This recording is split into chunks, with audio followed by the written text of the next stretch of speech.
Welcome. I want to talk about base units. Base units. Now, when I talked previously about physical quantities, I've given examples like length, mass, time, and so on. But and each physical quantity has its own units.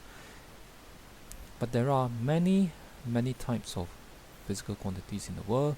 If I just right now feel like uh, velocity, force, energy, voltage, heat capacity, temperature, and the list just goes on and on. There could be hundreds, if not thousands of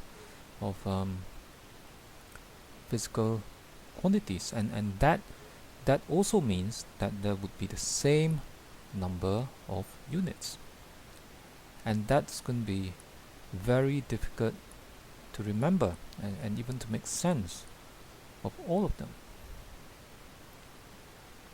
But fortunately for physics, with the understanding and work that scientists have done over hundreds of years, we understand today that most of these quantities can be related to each other, and in fact most of the quantities can be in a way built up or expressed in terms of some combinations of just a small number of quantities. So I'm going to give a few examples of what I mean. In fact, I'm just going to give one example now. For example, velocity.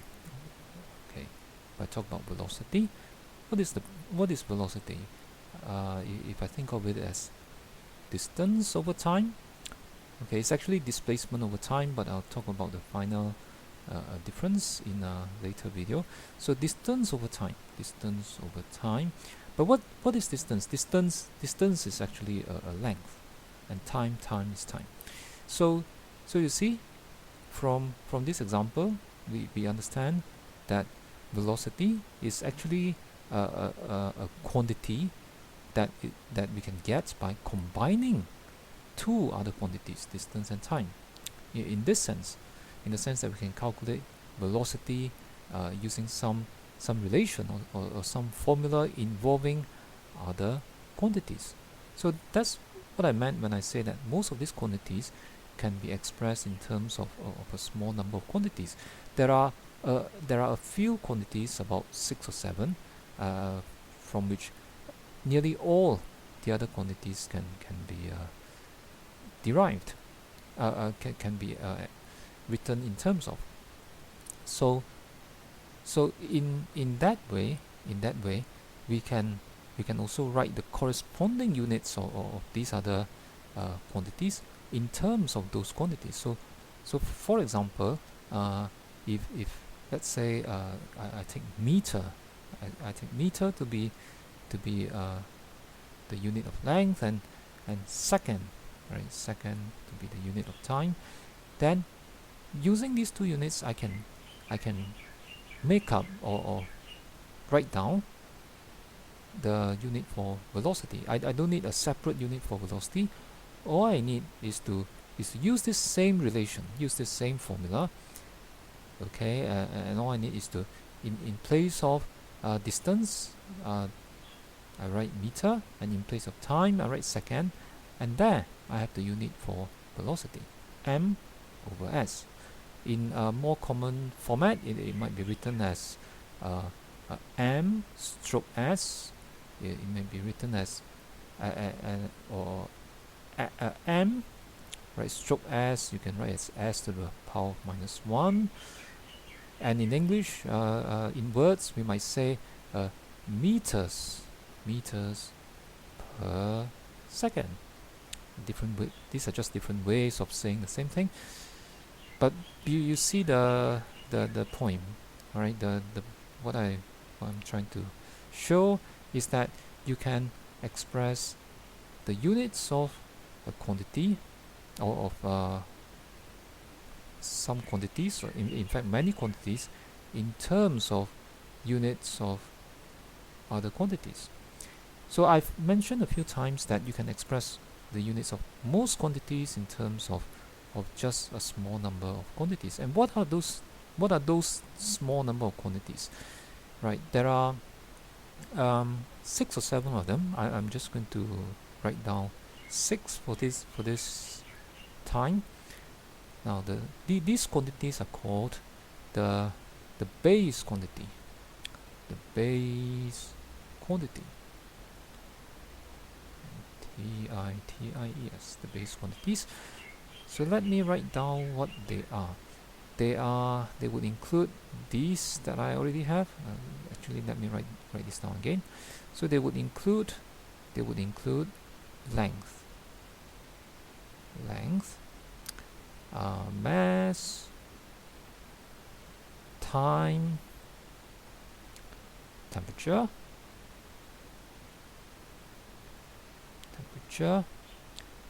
now, and then there is current as in electric currents.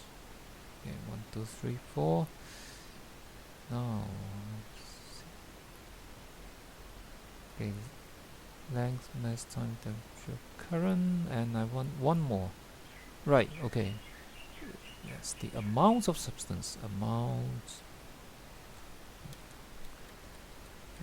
Let me write it out here. Amount of substance. Okay, this is a little bit more tricky to understand, but I'll explain it in more details in a later video. But for now, let me just write out the units for this. Starting from the familiar, well, I mean as an example of a unit. Meter for length is an example. Kilogram is an example of a unit for mass. Actually, I'll write it down in full, since this is the first time I'm doing it in this series of video. Kilogram, K-I-L-O-G-R-A-M, kilogram. Time, it could be second. Temperature, it could be Kelvin. We are more familiar with degrees Celsius, but again, I'll talk about this, the relation, in a separate video. Current, it could be ampere. A small letter here, ampere. Oops, E-R-E. Amount of substance, mole, M-O-L-E. Now, I think the more familiar ones would be meter, kilogram, second. Right, these are units that we often use in everyday life. Kelvin, maybe sometimes we more often use degrees Celsius. Ampere, well, if you like electricity and you like to play with electric circuits or read about electrical things, you might know about it. It's just a unit for electric current. Mole, now mole might be a little bit less familiar, unless well, I'm not talking about the kind of mole as in the little animal that looks like a mouse. The mole here is a term in physics and chemistry that refers to the number of particles. Specifically, I'll talk about it a lot more, a bit more later on, but I'm just going to say here what it means quickly, briefly. The mole refers to a certain number of particles. It refers to exactly 6.022 Okay, not exactly. Actually, there are some more decimal places. Anyway, 6.022, right, to 4 significant figures, times 10 to the power of 23 particles. Okay, it may seem hard to understand, but just think about it as a number. Just like when you say a pair of socks, you mean 2 socks. If you say a dozen of eggs, you really mean 12 eggs. Alright, so if you say a mole of atoms, you mean this number of atoms. So that's all I'll say about this for now. So looking at these other units, these units, we can think of this as the base units. Alright, in the same sense that these are, the base quantities from which we can make up many other quantities in the world. Now, so one thing that I should say at this point, right, is this. Now, I've given these units as examples: meter, kilogram, second, Kelvin, and ampere. But units of length, it could be there could be many other possible units. It could be centimeters, it could be inches, and kilogram could be ounces, could be pounds, could be grams. So each of these quantities can have many different kinds of units. Now that can become complicated, and it in fact used to be and still is very complicated, in whether in science or in everyday life, when people try to make use of these units. So to make life easier, scientists wanted to have a kind of a standardized unit, which they call SI unit. SI unit. It's kind of an international standard of unit, in which they say, right, they are going to decide on a set of units, and they are going to refer to this as their standard units, and they're going to derive all other units from these units. Okay, and these are the exact units that they have decided to be the SI units.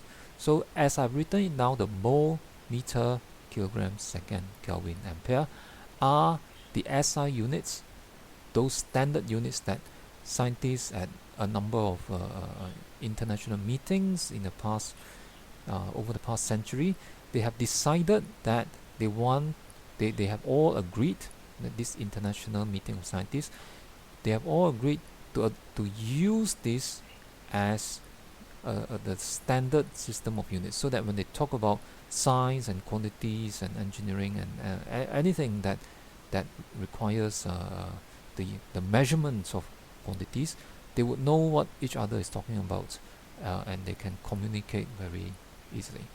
So they call these then the SI units, and this now becomes and this now becomes the units that we use and learn in science.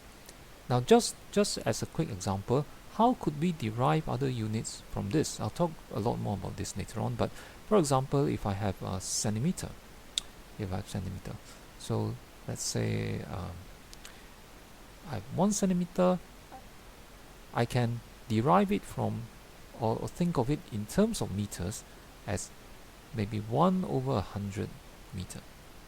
Okay, so this is just an example where if you have a different unit for length, you can always express it in terms of meters, meaning you can always find out how many meters it is even if you have a different units of length.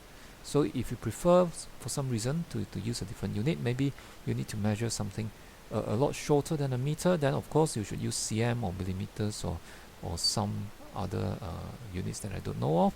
But if you want, you can always express it in terms of meters, so that you can talk to another person who only know about meters, for example.